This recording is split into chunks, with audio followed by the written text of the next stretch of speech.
हमारी न्याय प्रणाली इतनी लचीली है, हमको कहना पड़ता है कि हमें विश्वास है, पूरा विश्वास है, लेकिन केवल और केवल 77 वर्ष की उम्र में किसी पर लांछन लग जाए और आज 90 वर्ष के होने आए तब तक वो अंदर ही हैं।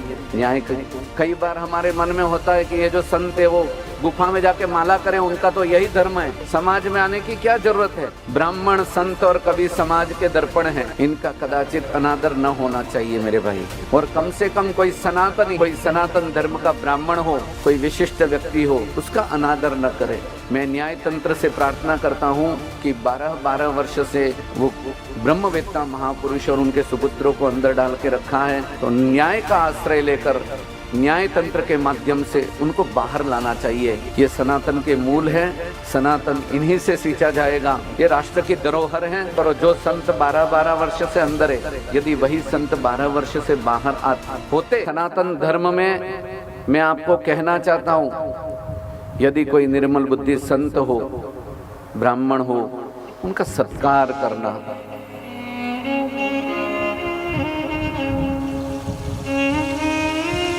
है ना, बिल्कुल संत का सत्कार होना चाहिए। हमारे देश में सत्कार नहीं होगा तो कौन करेगा सत्कार। हम विदेशी लोगों के अंधानुकरण में हमारे बच्चे स्कूल में जाकर जोकर बनकर क्रिसमस मनाएं। देख लेना आज बांग्लादेश की क्या स्थिति है।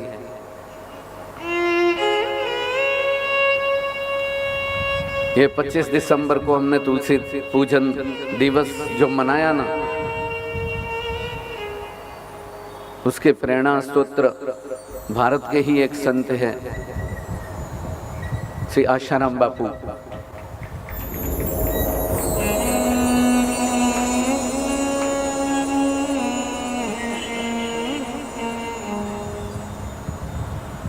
पचपन वर्ष से समाज की सेवा करते रहे। हमारे जैसे कभी वह भी व्यासपीठ पे बैठे होंगे, है ना, कहीं न कहीं सनातन को उच्च स्तर पर लाने के लिए श्रेष्ठ कार्य किए होंगे, लेकिन किसी को भी गिराना है तो कोई कलंक लगा दो, लांछन लगा दो। और समाज भी ऐसा है कि जिसका ऐश्वर्य हो ना, उसके साथ सेल्फी लेना चाहता है, फोटो लेना चाहता है, लेकिन जिस पर थोड़ा भी कलंक लग जाए ना, उससे परहेज कर देगा।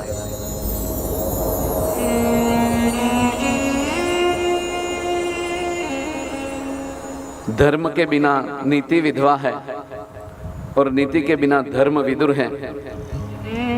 इसलिए धर्म और राजनीति दोनों साथ में चलने चाहिए मेरे भाई। क्या हमारी लाडली जानकी जी निर्दोष नहीं थी? लेकिन एक भी व्यक्ति नहीं मिला, और केवल धोबी के कहने पर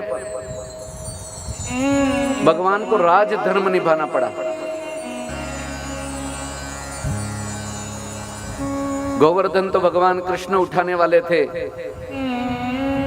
लेकिन आप और हमको लकड़ी तो अड़ानी पड़ेगी।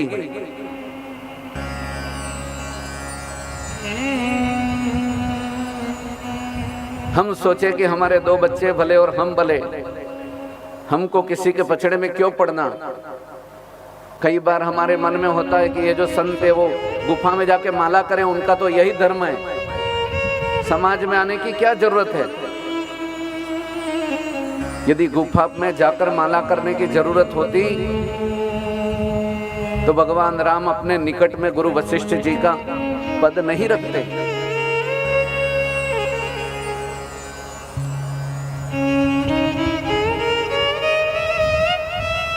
शिव पुराण में कहा गया है, महताम संग कालस्य कोट्यर का ग्रहणम विदुहु।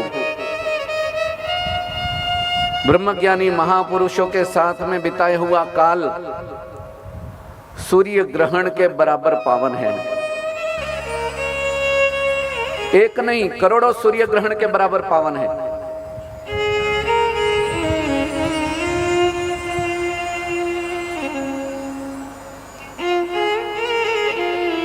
और आज हम देख रहे हैं कि समाज में न्याय व्यवस्था कितनी शिथिल पड़ी है।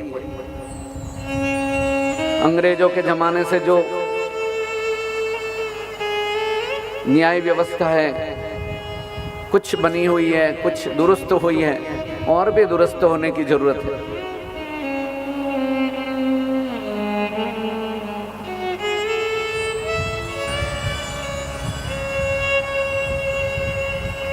ब्राह्मण, संत और कवि समाज के दर्पण हैं।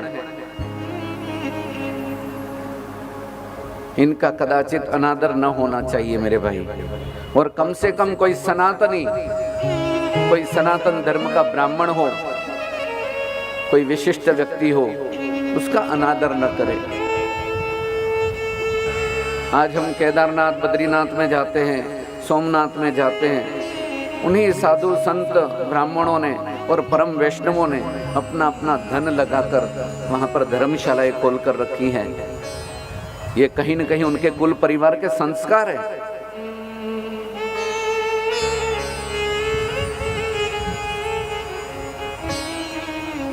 ज्ञानी, सज्जन और संस्कारी लोगों का मौन समाज के लिए बहुत घातक है।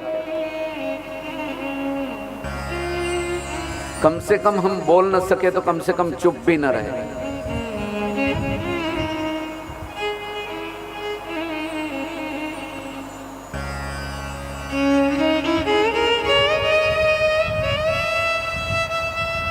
आज ये देखो तुलसी पूजन मनाया हमने, है ना। फिर कुछ फरवरी में कोई मातृ पितृ पूजन दिवस आता है, शायद से कौन सी तारीख आती है, 14 फरवरी, है ना। हमारे माता पिता वृद्धाश्रम में न रखे जाए, है ना। हमारे बच्चे पालने घर में न रखे जाए। वो भगवान भी विचार करते होंगे कि मुझे भारत में जन्म लेना है, कहीं मेरा जन्म होते ही कोई माँ मुझे पालने घर में छोड़ के ना आए।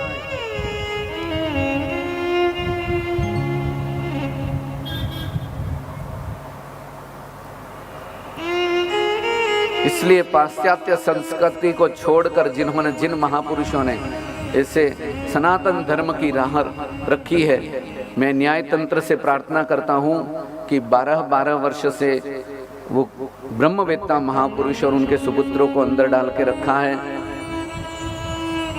तो न्याय का आश्रय लेकर न्याय तंत्र के माध्यम से उनको बाहर लाना चाहिए।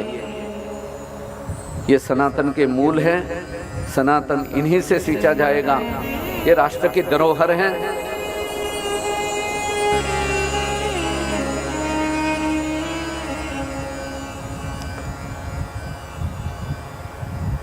न्याय तंत्र में भी और राजतंत्र में भी जिनका वंश पवित्र है और संस्कारी है, उन्हें बिना किसी दबाव के सत्य को प्रकट करना चाहिए। साधु अवज्ञा तुरत भवानी, कर कल्याण अखिल को हानि। बड़े बड़े लोग इस बात को जानते हैं, लेकिन अपना ऐश्वर्य कोई मलिन नहीं करना चाहता। सत्य सबको पता है, लेकिन हर कोई चुटकी लेने में लगा है। और हम ही हमारी चुटकी लेंगे तो आने वाला समय हमारे बच्चों के लिए बहुत घातक होगा, बहुत घातक होगा। ये तो समर्थ संत है, इनकी इच्छा के बिना उनको कोई अंदर नहीं डाल सकता और बाहर भी उनकी इच्छा के बिना नहीं निकाल सकता। लेकिन हमारा राष्ट्र का कर्तव्य है कि जो धर्म की धरोहर है, राष्ट्र की पूंजी है, उन्हें अवश्य ही समाज को लाभ मिलना चाहिए, बिल्कुल लाभ मिलना चाहिए। 12 वर्ष का समय कोई कम नहीं होता है।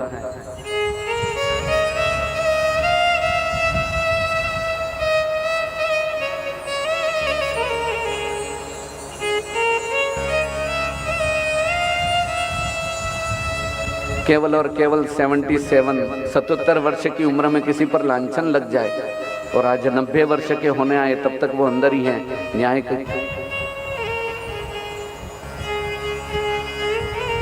12 वर्ष में, एक वर्ष में 365 दिन होते हैं, 12 वर्ष में गिने जाए तो 4380 दिन होते हैं। हम 10 मिनट दुख सहन नहीं कर सकते हैं। तो जिन्होंने राष्ट्र की नींव रखी है, राष्ट्र को कहीं न कहीं छोटी सी भी सेवा हुई हो, तो बिल्कुल हमें सत्य के मार्ग को प्रशस्त करना चाहिए, नजरअंदाज नहीं करना चाहिए। समाज में बहुत स्वार्थी लोग होते हैं भाई, है ना। कहीं कोई न किसी निमित्त से बेचारे किसी सीधे साधे व्यक्ति को कोई कभी भी अंदर डाल सकता है। हमारी न्याय प्रणाली इतनी लचीली है, हमको कहना पड़ता है कि हमें विश्वास है, पूरा विश्वास है, लेकिन आम लोग कब तक न्याय पाते? ऐसे कैसे न्याय मिलेगा आम लोगों को जब जो सशक्त है उनको न्याय न मिल पाए? तो इसलिए दुरुस्तता आनी चाहिए इस प्रणाली में।